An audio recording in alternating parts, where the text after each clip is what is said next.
to see them today. Today I brought a chair with me, and I'm just having this as an option. You might not want to use a chair at all. And I just like to show some options. One of the things I brought are some props. This is a block, a yoga block. You might already be familiar with this, but a strap doesn't have to be an official yoga strap. It could be a dog leash. It could be an old tie. It could be maybe a belt, an old belt. Anything that doesn't stretch, like it's stable and secure. You could even use just a shredded towel or something, an old towel if it was long enough. And to substitute blocks, you can just use books if you wanted to, a stack of books. There's all kinds of different little props you can use. You can use pillows and stuff like that. So what I usually like to do is start with some breathing and start with some maybe even visualization, but definitely breathing. And this gives us an opportunity to really just kind of slow down and pull our focus within, venture inwards, and just try to really feel what your body feels like today, because each of our bodies are different and each day is different for each of our bodies. So we just have to kind of, on a day-to-day basis, check in and listen to the muscles for feedback and ask permission of the joints. And if anything doesn't feel right for you, just leave it out. Simply leave it out. Or you can modify. And I like to try to show a lot of modifications. So this is a pretty gentle class today. We're not going to do a lot of crazy stuff. I'm not going to turn into a pretzel or anything. We're just going to try to think about relaxing the muscles and breathing and doing a lot of stretching. So this is very therapeutic.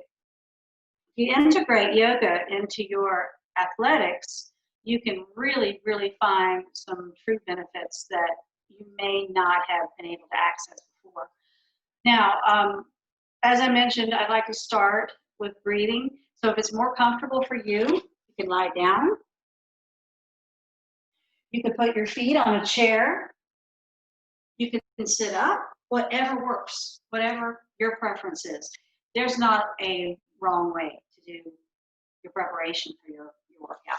You may want to sit with your legs crossed or with them extended, all kinds of different things you can do. But just close your eyes. And if you don't like to close your eyes, then at least soften your gaze. And let's just relax the shoulders and sit up really tall or lie down really long. This can be done sitting in a chair, lying in your bed, wherever it feels right for you.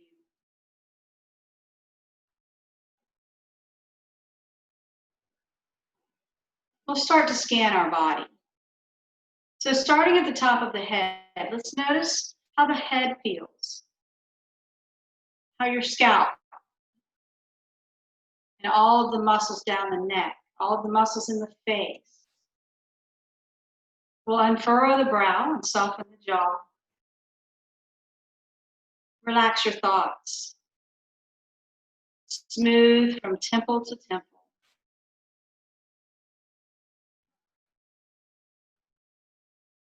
And today, if anything is weighing heavily on your heart, then we're just going to see if we can let it go. Yoga is a time to connect, a time to think about the breath and connect to that breath. Yoga is a time to heal, to restore, to repair ourselves.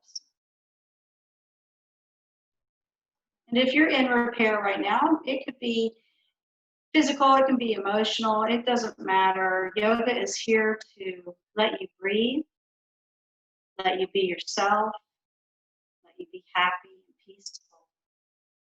So we'll move down into the jaw and see if you can relax all of the muscles in the jaw. Relax the muscles in the neck, the shoulders. We sometimes hold a lot of tension in the shoulders. Let's just let that go. Let the tongue just fall to the bottom of your mouth, keeping the lips closed so that we can breathe in through the nose and out through the nose. We're going to try to match the counts of the in-breath to the counts of the out-breath. So if you inhale for 4, try to exhale for 4. Maybe it's 5, maybe it's 6. Maybe you can deepen it to 7 or 8.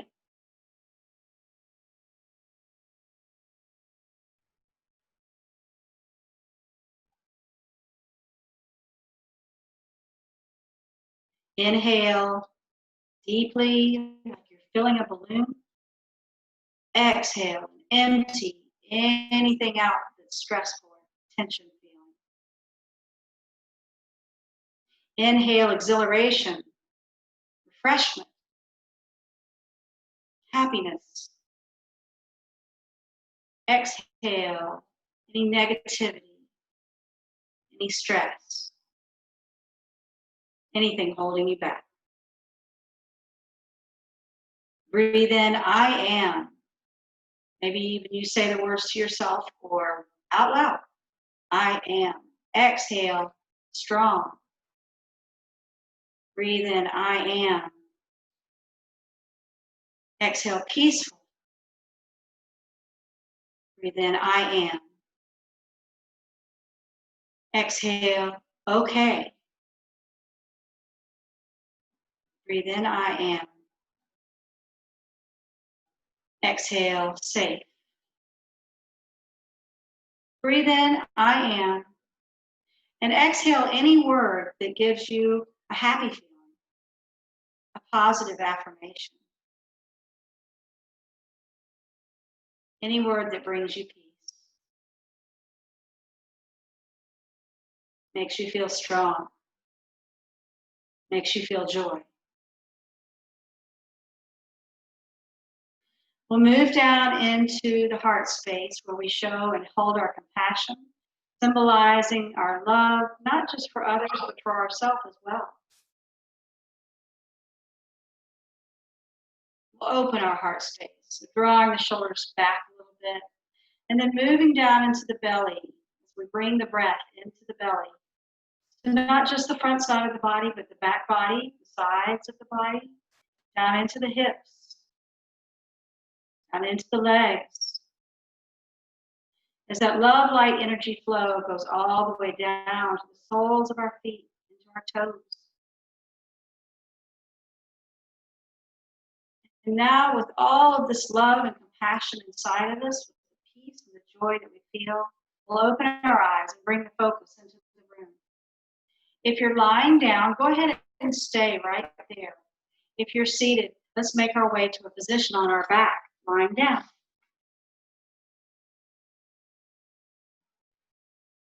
We're going to bring the knees into the chest, and we'll hold them tightly, giving yourself a nice big hug. Let's rock so that we're massaging the back against the mat, we're massaging the internal organs, and we're going to reach down for our toes. This pose is called Blissful Baby, and just like babies sometimes rock from side to side, maybe you'd like to do that also.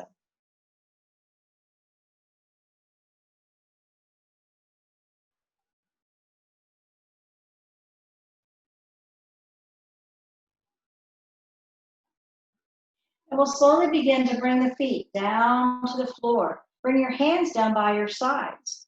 And very slowly, starting at the very base of your spine, we'll tilt the hips forward and then slowly begin to peel the vertebrae off the mat one at a time as we rise up really tall and pushing the hips into the air, squeezing your glutes and your legs.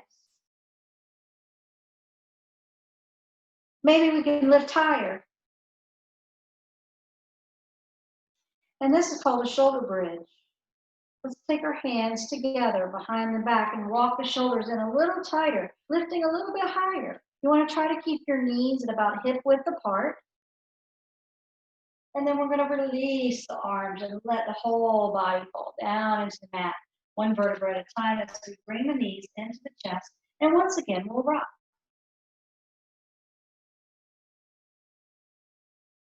We'll put the feet back down onto the floor, come up onto the elbows. And we're just going to windshield wiper the knees from side to side. See how that feels. It's really warming up the spine.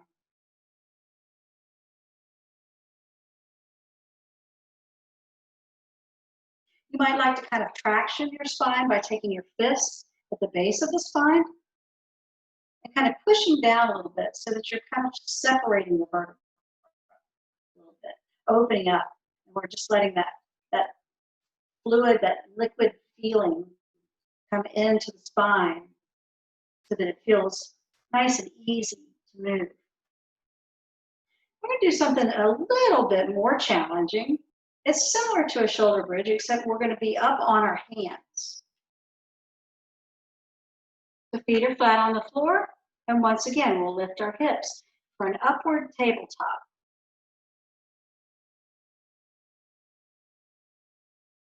So you can feel the arms engage.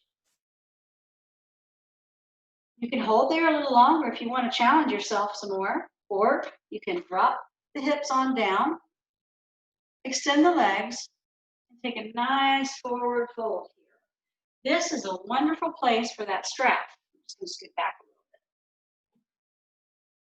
If you'd like to, you can assist this stretch by putting the strap underneath the feet, sit nice and tall, and then hinge forward. That way it's not stressing the lumbar to just feel like you have to reach for your toes, because you don't. It's more about the back being flat, the shoulders being back, and if you want to, you can even soften the knees a little bit. They don't have to be perfectly straight. This is a great place for a block. Perhaps you'd like to put a block or a pillow under the knees. So we're in yoga, in our practice, we're always remembering that this is our personal journey. We're not trying to compete. We're not trying to impress anybody. We are trying to make our bodies feel the best that they can. So listen to the muscles, ask permission from the joints, listen for feedback from your body. Okay, so now what we're going to do is we're going to come to a seated position with the feet together. I'm just going to turn back to the front. All right, so another wonderful place for a block. If it doesn't feel comfortable for your knees to go to the floor, you might put little pads, books, or blocks under the knees if that's a little more comfortable to have them up higher. You can also sit on a block or a pillow. And we're going to, once again, keep that back nice and flat and then come forward. Now, you might only go a little bit forward, or you might be able to fold all the way forward. And I'm just going to turn to the side, sort of talk about that. So you might even just be here, or maybe here, or a little bit further. But we're just going to try to keep that back flat. So if you had like a stick starting at the base of your spine and coming to the top of your head, it would be a straight line. And now we're not going to think about that straight line anymore. We're going to think about bringing our head toward our feet, but not forced. More of a let your head fall. So kind of like a rag doll. Your head is just hanging, very relaxed. So you won't be able to see the screen here. You'll just be thinking about letting all the tension go out of your neck, all of the tension go out of your back, and hanging.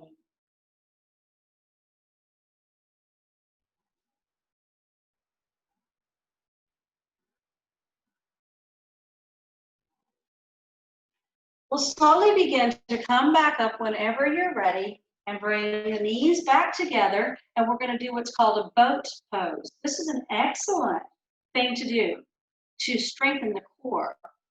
And almost everything we do as athletes, we use our core. So for almost anything that you're going to do, this is a great pose to practice. So we're going to hold behind our knees, roll the shoulders back. Now think about if the string was attached to your chest, pulling it up. The shoulders go back, the chest puffs out, and we're going to lean back. Now you could probably already feel your core working, but if you'd like a little more, and you don't have to, you can lift the legs so that the shins are parallel to the floor. The legs are parallel to the floor. Now the arms can be too, or they can be up high. Or they can close to an A, or even hold back behind those knees. So we want to build up to doing this pose for at least 30 to 60 seconds every day. Today we won't hold quite that long, but actually we might by the time I finish talking. All right, so we're just going to extend those legs all the way back out, take a big deep breath in, and a long reach out. Now if you don't have a strap, don't feel like you have to go all the way to the toes. You can still just go behind the calves and pull your chest down toward the thighs.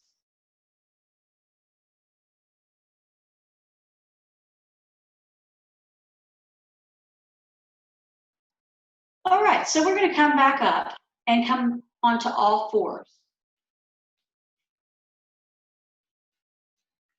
If you're in a chair, I'm going to demonstrate how to do this in a chair also, but this is called cat and cow.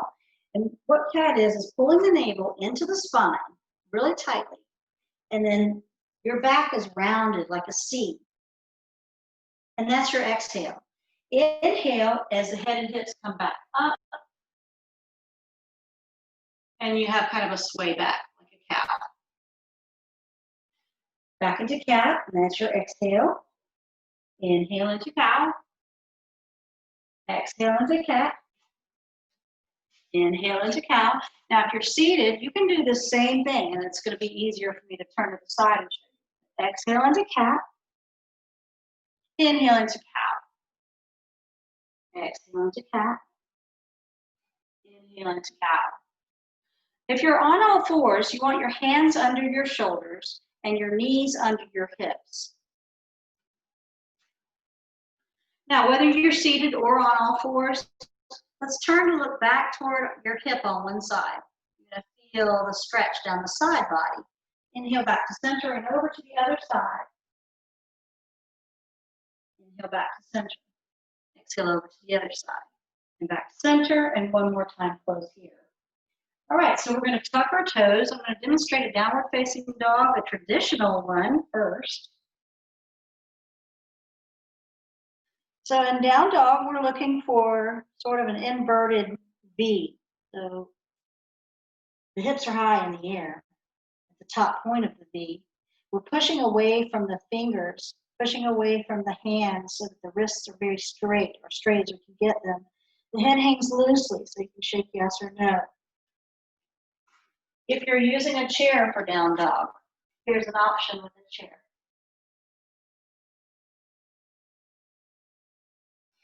You can also use the wall or a sturdy piece of furniture. Your pose might look a little bit more like an L shape. If you drop your head down a little bit lower, you can really feel that nice stretch, the lengthening of the legs. All right, so if you're in a traditional child's pose, traditional down dog, we're just gonna drop into child's pose. So bring your knees down to the floor, release your feet, and walk your hands out for an extended child's pose. I'm gonna show one on the chair. Now it might be more comfortable, especially if you have a hard chair, to put a pillow under your arms. This is an option here too. Now I'm just gonna say one more thing about down dog. You could use the back of the chair for your down dog.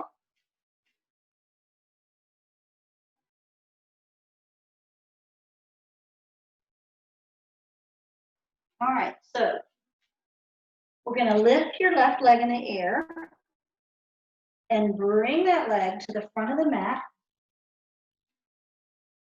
We're going to set up for pigeon. And I'm going to demonstrate pigeon on the back and in the chair. So in pigeon, we want our hips squared to the floor. So both hips are going straight down into the mat. The front foot comes up to the front of the mat, only as far as that feels right for you. And if you're on your back, a supine figure 4 with the legs is also a nice alternative. So if you're doing pigeon face down, you can go ahead and go on down to the floor if you want to, or as close to the floor as it feels right.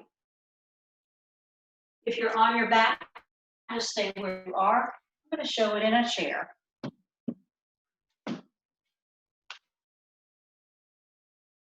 We'll just simply cross one leg over. And if you want, you can lean forward.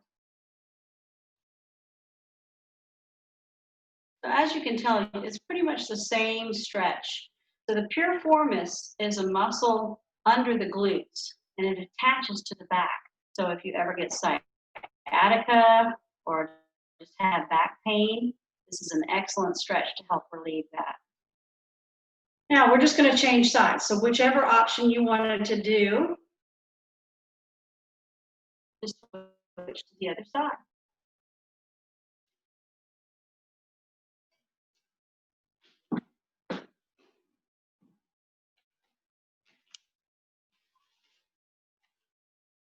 And if you're face down, maybe you want to go all the way down to the floor.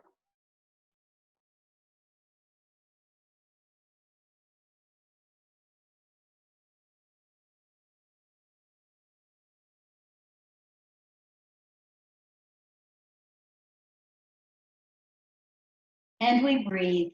Use your breath. Keep the hips square to the mat. It's tempting sometimes to roll over onto your hip. See if you can stay right up on it. Elbows are under the shoulders.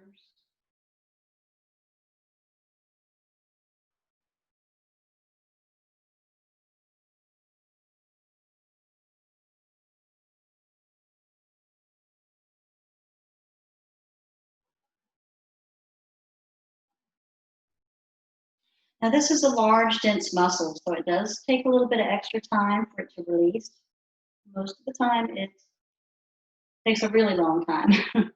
It may not be as long for you, or it may be longer than how long I hold, but just know that this is a really good stretch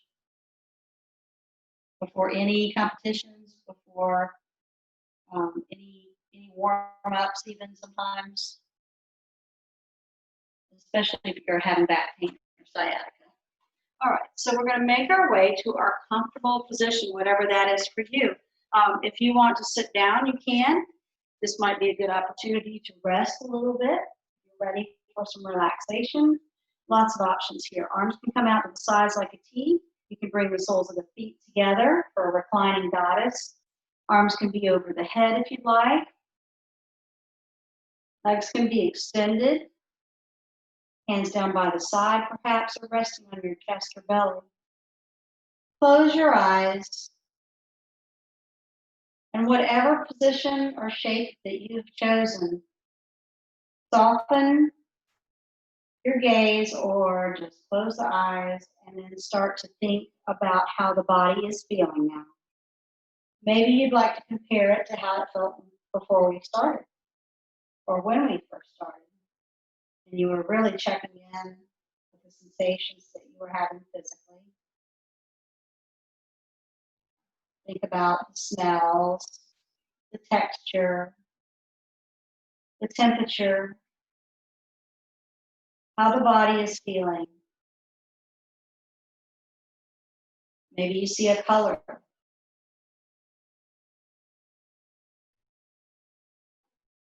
Maybe there's a taste in your mouth. Allow the shoulders to just melt down.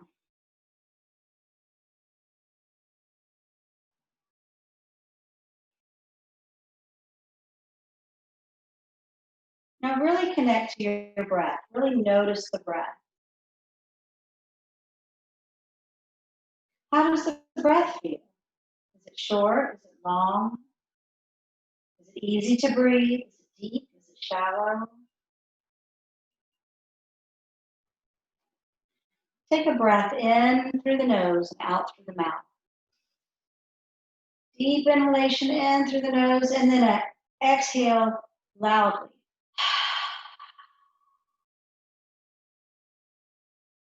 Feel all of that tension, if there's any left, just leaving the body.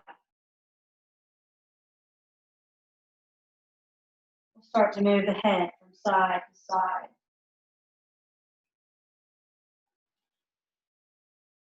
Whether you're lying down or seated, just rock the head from side to side, feeling how the neck is, how that feels, comparing one side to the other.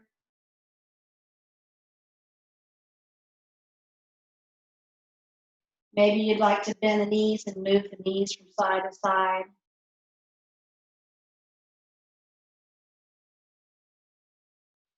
If you're lying down on your back, maybe you'd like to bring the knees into the chest once again. And perhaps you want to drop the knees over to one side. Arms can come out to the sides like a T. And you might look in the opposite direction of the knees if that's okay with your neck.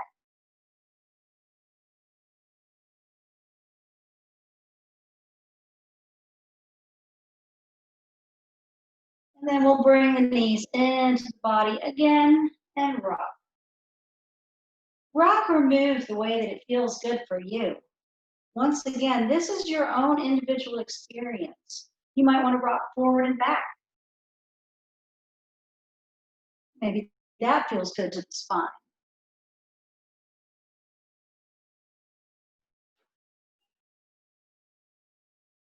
And then we'll bring the knees into the chest and drop them over to the other side. Maybe the arms come out to the side, maybe above the head. Maybe resting down by your sides or on your belly. And you might try looking in the opposite direction of the knees. See how that feels for the neck.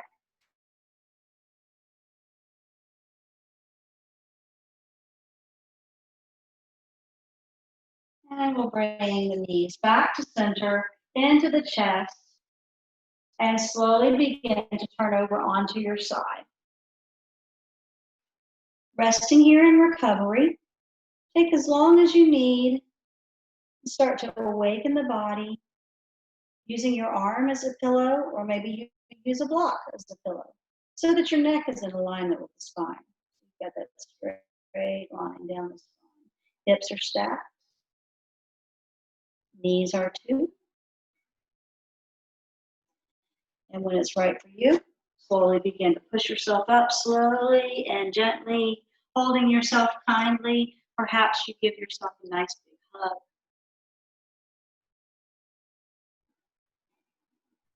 And then arms out to the side, and then another big hug.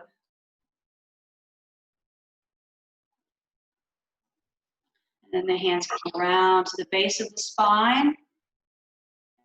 And we're going to straighten the arms and lift them, locking the fingers together. And then bring the hands to center heart space. I honor, respect, and love the light in you, the spirit in you, as it is in me. Namaste.